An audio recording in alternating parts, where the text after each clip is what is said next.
दोस्तों आज के करंट अफेयर्स की इस वीडियो में सबसे पहले तो मैं आपको एक करंट अफेयर्स पर चल रहे ऑफर के बारे में बताना चाहूँगा।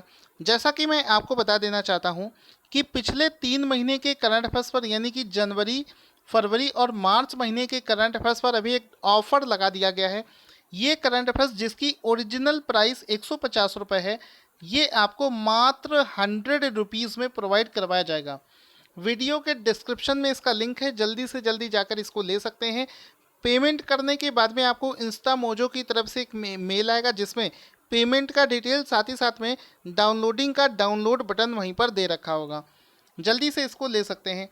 देखिए, आपने इकोनॉमिक्स में कई बार हम लोगों ने क्वेश्चंस किए हैं जिसमें कि केयर नाम की एक रेटिंग एजेंसी थी जो कि कई कई इंस्टीट्यूट्स को रेटिंग किया करती थी।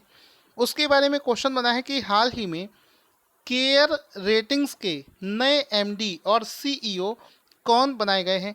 तो इसका राइट आंसर हो जाएगा Ajay Mahajan. Option number A सही हो जाएगा। हाल ही में अजय महाजन को केयर रेटिंग्स का नया एमडी और सीईओ बना दिया गया है। जैसा कि आप देख सकते हैं, इसका एक फ़ोटो भी आपको यहाँ पर दिखा देते हैं। यहाँ पर इस तरीके से आपको ये फ़ोटो देख सकते हैं जिसमें कि देखो लिखा है केयर रेटिंग्स के नए एमडी और सीईओ बनाए गए हैं अजय महाजन। अजय महाजन इसका राइट आंसर हो जाएगा। अब इसके बारे में जान लेते हैं। सबसे पहले तो केयर का फुल फॉर्म समझो। केयर का फुल फॉर्म होता है credit analysis and research limited. इसकी स्थापना 1993 में करी गई थी। इसका हेडक्वार्टर स्थित है मुंबई में। सबसे ज़्यादा ज़रूरी है, इसका फुल फॉर्म आपसे किसी भी बैंकिंग एग्ज़ाम में पूछा जा सकता है और इसका हेडक्वार्टर कभी मत भूलना। कई बार एग्ज़ाम में पूछा गया है। केयर का जो हेडक्वार्टर है ये मुंबई महाराष्ट्र में स्थित है। आई होप आपको पूरा क्वेश्चन तैयार हो गया है। दूसरा क्वेश्चन है, क्रिकेट की ऑनलाइन कोचिंग कराने वाली कंपनी जिसका नाम है क्रिक किंगडम का ब्रांड एम्बेसडर किसे बनाया गया है। तो इसका राइट आंसर हो जाएगा रोहित शर्मा। विस्फोटक बल्लेबाज रोहित शर्मा को हाल ही में कोविड-19 के समय सभी क्रिकेटर्स को ऑनलाइन ट्रेनिंग प्रोवाइड कराने के लिए क्रिक किंगडम नाम से कंपनी है उसका ब्रांड एम्बेसडर बना दिया गया है। ये जो कंपनी है क्रिक किंगडम नाम से, ये ऑनलाइन ट्रेनिंग भी प्रोवाइड कराती है, साथ ही साथ में कंसल्टेशन का भी काम करती है। मतलब ये आपको कंसल्ट कर सकती है। अगर आपको क्रिकेट ऑर्गेनाइज करवाना है तो आपको अंपायर्स की ज़रूरत होती है, प्लेयर्स की ज़रूरत होती है, तो ये पूरा अरेंजमेंट जो है ये सब करवा सकता है। तो ये जो ऑर्गेनाइजेशन है इसका आप एक फ़ोटो देख सकते हैं। क्रिक किंगडम नाम से ये जो ऑर्गेनाइजेशन है, इसने रोहित शर्मा को अपना नया ब्रांड एम्बेसडर हाल ही में बनाया है। साथ ही साथ मैं आपको बता दूं, ये जो कंपनी है क्रिक किंगडम, ये दुबई बेस्ड एक कंपनी है। ठीक है, आगे चलते हैं। दोस्तों, आप सभी लोगों ने पेटीएम का नाम सुना है। एक पेटीएम की सब्सिडरीज कंपनी में से आती है पेटीएम जनरल इंश्योरेंस कंपनी। तो पेटीएम जनरल इंश्योरेंस के नए एमडी और सीईओ कौन बनाए गए हैं। तो इसका राइट आंसर हो जाएगा विनीत अरोरा। हाल ही में विनीत अरोरा को पेटीएम जनरल इंश्योरेंस का नया एमडी और सीईओ बना दिया गया है। इसमें आप लोग एक चीज़ याद रखिएगा, पेटीएम कंपनी अलग हो जाएगी, पेटीएम के सीईओ अलग होंगे, पेटीएम जनरल इंश्योरेंस के सीईओ अलग होते हैं। तो पेटीएम जनरल इंश्योरेंस के सीईओ हैं विनीत अरोरा। इसका आप एक फ़ोटो भी देख सकते हैं, जैसा कि आपको यहाँ पर दिख रहा होगा कि पेटीएम जनरल इंश्योरेंस लिमिटेड के जो एमडी और सीईओ बनाए गए हैं वो बनाए गए हैं ये यहाँ पर विनीत अरोरा। तो विनीत अरोरा का फ़ोटो भी आपने यहाँ पर देख लिया। फ़ोटो अच्छे से याद करते चलो, फ़ोटो देखकर चीज़ें बड़ी आसानी से तैयार हो जाती हैं। तो विनीत अरोरा का फ़ोटो आपको यहाँ पर दिख रहा है। इसके बाद में देखो, पेटीएम जनरल इंश्योरेंस कंपनी के बारे में बात करी जाए तो इसका हेडक्वार्टर नई दिल्ली में स्थित है। इसके एमडी और सीईओ बनाए गए हैं विनीत अरोरा। साथ ही साथ में पेटीएम कंपनी की बात करी जाए तो उसका हेडक्वार्टर स्थित है नोएडा, उत्तर प्रदेश में। उसके फाउंडर और सीईओ इस समय हैं विजय शेखर शर्मा। उन्हीं ने इस कंपनी को बनाया था। इसके बाद में पेटीएम पेमेंट बैंक का नाम आपने सुना होगा, उसका हेडक्वार्टर नई दिल्ली में स्थित है और उसके एमडी और सीईओ हैं सतीश कुमार गुप्ता।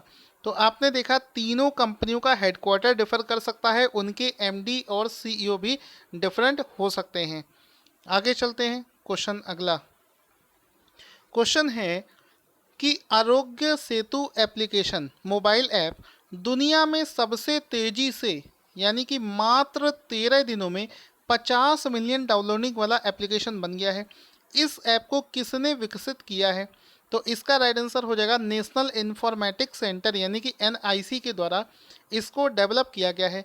आपको भी पता है कि आपको भी अपने मोबाइल में इस एप्लीकेशन को इंस्टॉल कर लेना चाहिए, क्योंकि कोविड-19 के समय पर इस ऐप को अगर आप अपने मोबाइल में रखते हैं तो ये जब भी आप किसी कोरोना संक्रमित क्षेत्र में प्रवेश करेंगे तो आपको ये नोटिफिकेशन सेंड कर देगी। इससे फ़ायदा ये होगा कि लॉकडाउन ओपन होने के बाद में जब भी आप कहीं पर जाते हैं तो किसी भी एरिया में अगर किसी व्यक्ति को संक्रमण है तो अगर आप उस एरिया में प्रवेश करेंगे तो आपके पास में इस मोबाइल एप्लीकेशन पर एक नोटिफिकेशन आ जाएगा।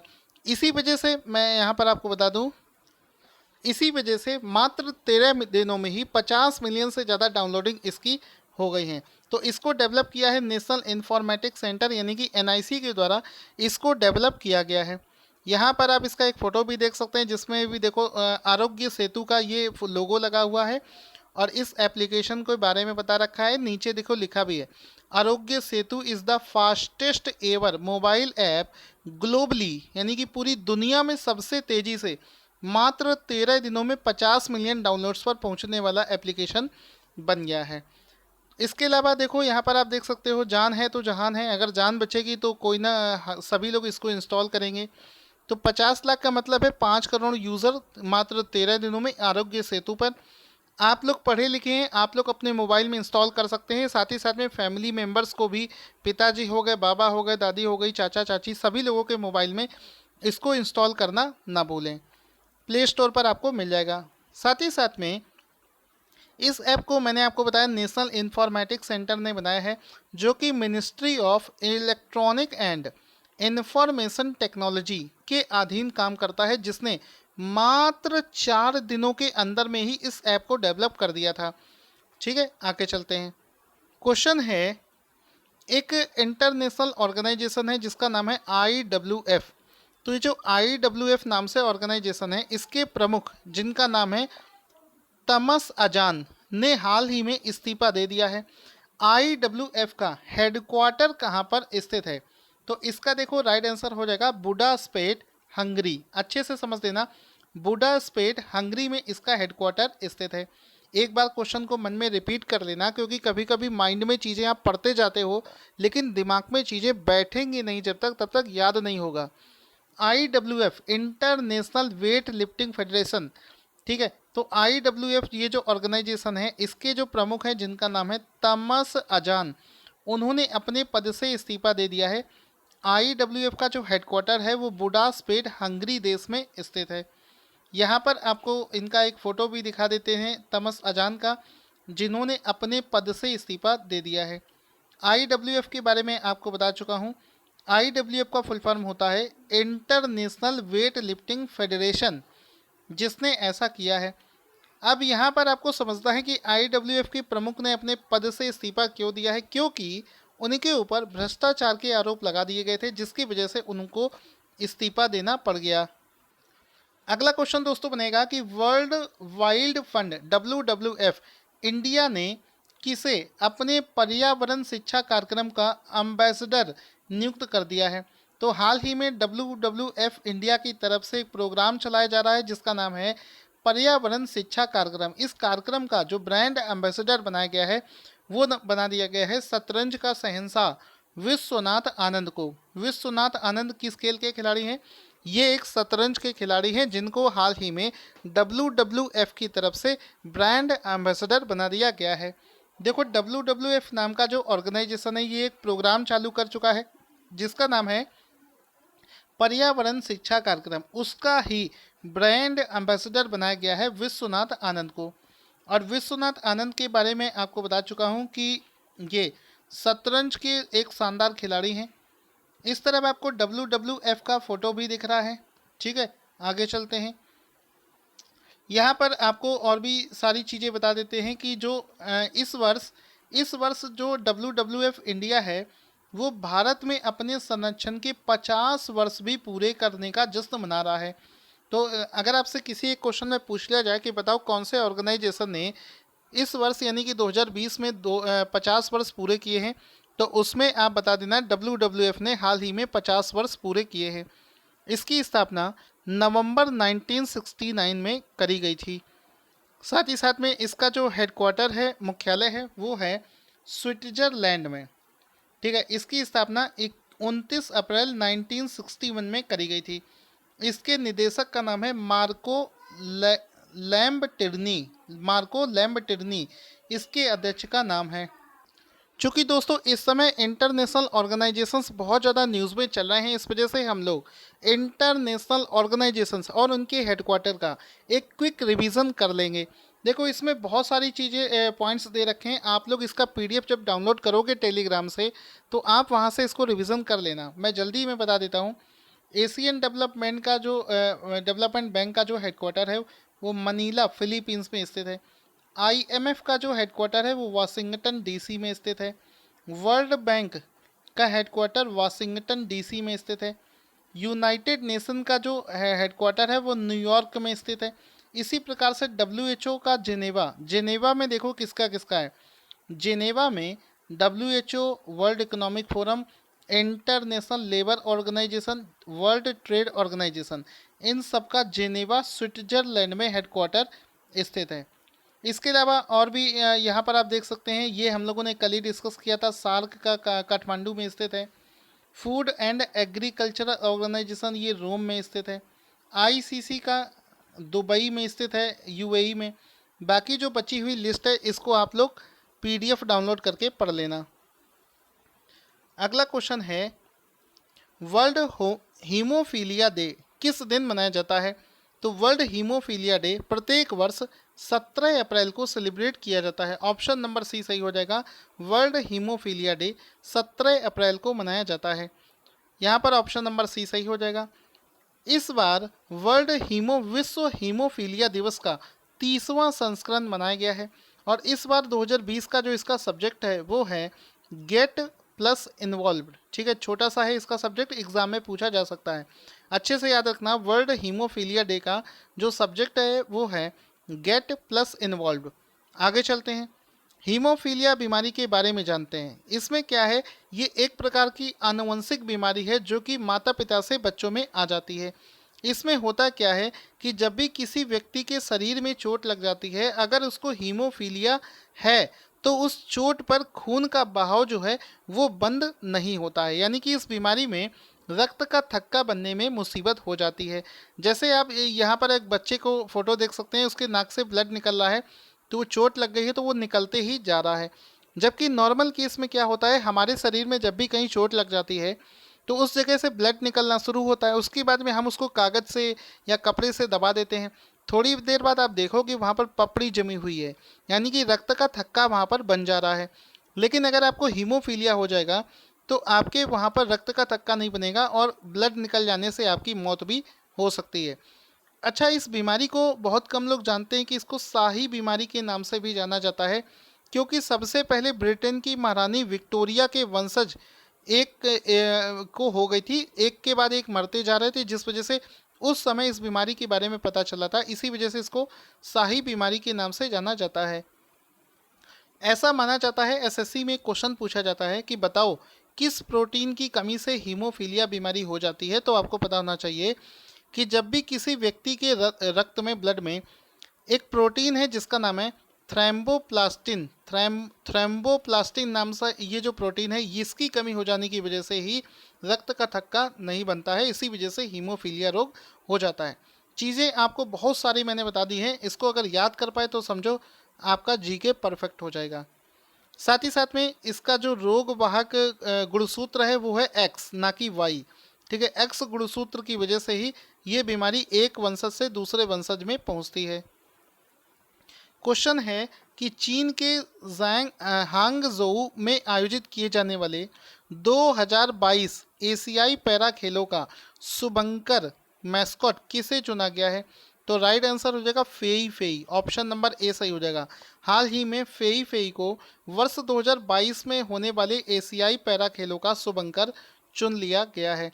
जैसा कि आप देख सकते हैं, फेई फेई एक वहाँ की चिड़िया है जिसको आप अलग अलग स्पोर्ट्स का ये फोटो आप देख सकते हैं।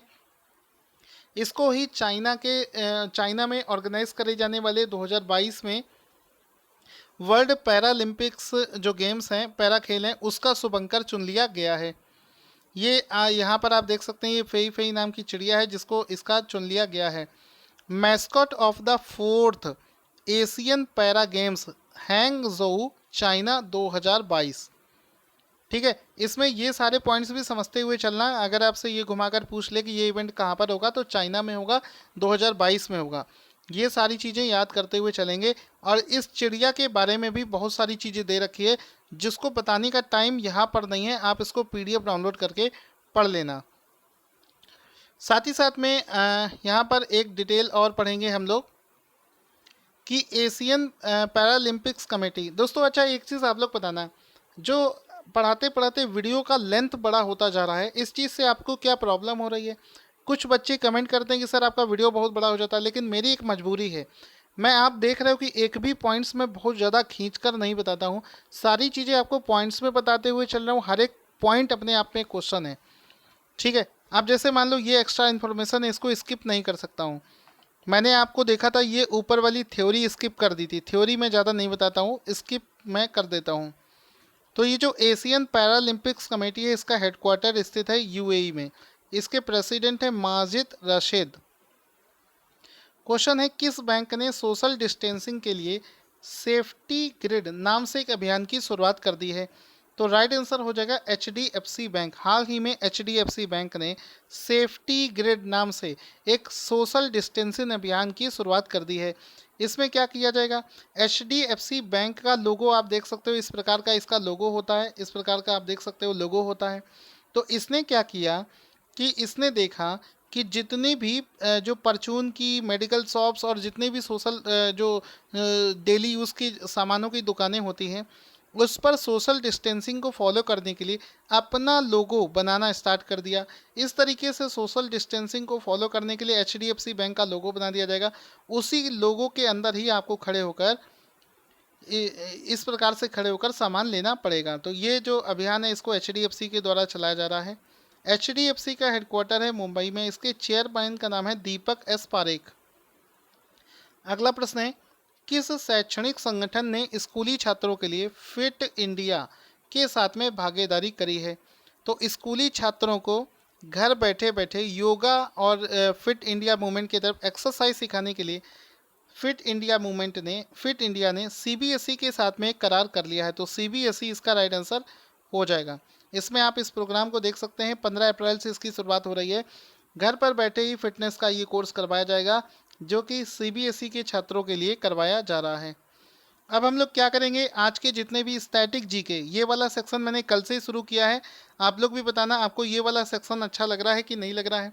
इसमें हम लोग कुछ स्टैटिक जीके करते हैं, जैसे कि कौन सा देश महिला T20 विश्व कप 2022 की मेजबानी करने जा रहा है? तो 2022 में जो महिला विश्व कप होगा वो दक्षिण अफ्रीका में ऑर्गेनाइज किया जाएगा। उसके बाद में एक बैंक है जिसका नाम है सिडबी, भारतीय लघु उद्योग विकास बैंक। इसका हेडक्वार्टर कहाँ पर स्थित है? तो इसका हेडक्वार्टर लखनऊ, उत्तर प्रदेश में स्थित है। नॉर्मली हम लोग इसको मुंबई या फिर दिल्ली समझते हैं, लेकिन इकलौता ऐसा मतलब बड़ा बैंक है जिसका हेडक्वार्टर लखनऊ UP में स्थित है। नेशनल स्टॉक एक्सचेंज NSE की स्थापना हुई थी 27 नवंबर 1992 में, पूछा जाता है। इसका हेडक्वार्टर मुंबई में स्थित है। BSE बॉम्बे स्टॉक एक्सचेंज स्थापना हुई थी 9 जुलाई 1875 में, और इसके संस्थापक थे प्रेमचंद्र रायचंद्र, और ये पूरे एशिया का सबसे पुराना स्टॉक एक्सचेंज के नाम से भी जाना जाता है। उसके बाद में देखो, PIB का नाम आपने सुना होगा। इसका फुल फॉर्म होता है पत्र सूचना विभाग। इसकी स्थापना हुई थी वर्ष 1919 में, जिस वर्ष जलियांवाला बाग का हत्याकांड भी हुआ था। इसका हेडक्वार्टर है नई दिल्ली में। तो ये आपको पता होना चाहिए। दोस्तों, आपको वीडियो अच्छा लगा हो तो वीडियो ख़त्म होने से पहले इसको लाइक कर दीजिए। जब वीडियो फिनिश हो जाएगा तब इसको शेयर कर देना। ठीक है, क्वेश्चन है रिवीजन वाला कि केयर रेटिंग्स का नया MD और CEO किसे बनाया गया है? कुछ याद आ रहा है? सोचो सोचो सोचो सोचो, याद नहीं आ रहा होगा। इसके राइट आंसर हो जाएगा महाजन। महाजन मैंने कुछ बताया था, कुछ याद आया? अच्छा ठीक है, बता देता हूँ, अजय महाजन इसका राइट आंसर हो जाएगा। फिर था कि क्रिक किंगडम नाम से एक ऑनलाइन क्रिकेट की ट्रेनिंग प्रोवाइड कराने वाली ऑर्गेनाइजेशन का ब्रांड एम्बेसडर किसे बनाया गया है? तो रोहित शर्मा को बनाया गया था। पेटीएम जनरल इंश्योरेंस का एमडी और सीईओ किसे बनाया गया है? याद हुआ कि नहीं? आंसर हो जाएगा अरोरा अरोरा करके कुछ था, विनीत अरोरा। उसके बाद में था कि आरोग्य सेतु ऐप किसने डेवलप किया है? तो एनआईसी के द्वारा डेवलप किया गया है। आईडब्ल्यूएफ का जो तमस अजान है उन्होंने इस्तीफा दे दिया। आईडब्ल्यूएफ का हेडक्वार्टर कहाँ पर स्थित है? तो ये स्थित था बुडापेस्ट में स्थित है, हंगरी में। डब्ल्यूडब्ल्यूएफ ने किसे पर्यावरण शिक्षा कार्यक्रम के लिए ब्रांड एम्बेसडर नियुक्त कर दिया है? तो ये किया था विश्वनाथ आनंद को। वर्ल्ड हीमोफीलिया डे किस दिन मनाया जाता है? तो 17 अप्रैल को मनाया जाता है। उसके बाद में चीन के होंगजाऊ में आयोजित किए जाने वाले 2022 के एशिया पैरालंपिक्स में शुभंकर क्या चुना गया है? तो फेई फेई को इसका शुभंकर चुन लिया गया है। किस बैंक ने सोशल डिस्टेंसिंग के लिए सेफ्टी ग्रिड नाम से एक अभियान की शुरुआत कर दी है? तो HDFC बैंक इसका राइट आंसर हो जाएगा।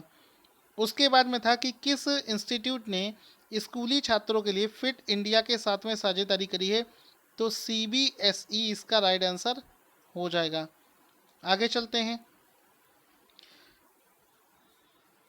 दोस्तों। आज का क्वेश्चन जिसका आंसर आपको देना है कि अमेरिका के राष्ट्रपति डोनाल्ड ट्रंप ने किस संगठन की फंडिंग पर रोक लगा दी है? जल्दी से कमेंट बॉक्स में आप आंसर दे दीजिए। साथ ही साथ में दोस्तों अब तो वीडियो फिनिश हो चुका है, अब तो आप इसको शेयर कर सकते हैं। मुझे पता है जब तक वीडियो फिनिश नहीं होता है आप इसको शेयर नहीं करते हो, लेकिन कम से कम आप इसको एक बार फेसबुक पर या व्हाट्सएप पर शेयर कर दीजिए। लाइक ना किया हो तो इसको लाइक कर दीजिए। आपका लाइक और शेयर बहुत कीमती है, हमारी टीम को मोटिवेशन प्रदान करने का काम करता है। Thank you for watching this video.